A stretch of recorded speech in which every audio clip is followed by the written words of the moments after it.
Jaa, konstaapeli on hyvä ja tulee kyytiin vai mitä siellä viuhut keskellä yötä tietä keskellä? Poliisiauto hajosi tohon tielle, että Jaa.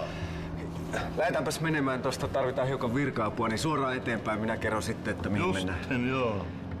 Mie olen tässä Seku vain, kato, mie on oikeastaan niin hakemassa nyt Antwerpenistä häätavaroita. Mie on ens pyhänä häät mulla siinä. Aivan. Mie menen naimissa.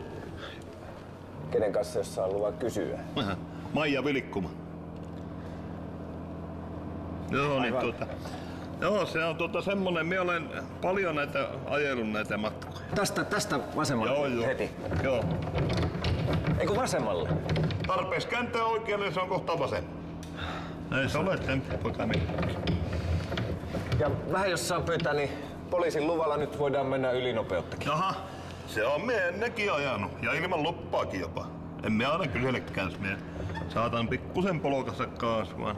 Tiedätkö se James Bondin? Onko siellä telekkarista nähnyt? Joo, totta kai. Joo, se on serkkupoika. Ajetaan Se nyt on vaan. Bondin Irja ja Arvin vanhin poika. Joo. Kyllä. Minä kerran kanssa juoksin kuule samalla tavalla kuin siekin äsken, niin minä juoksin, kato, mulla tuossa siinä Jyväskylän jälkeen, kun lähtee Hartolhaan päin, niin siinä sippasi kuule naftapumppu meni poikki. Niin minä jouduin Espoosta juoksemalla hakkeen nuo naftapumput, saa jatkaa matkaa. Nyt tehdään sillä tavalla, että pysäyttäkääpäs tähän. Justiin. Juoksemalla taitaa Saatan mie senkin tehdä. parempi. Jaha. Kyllä.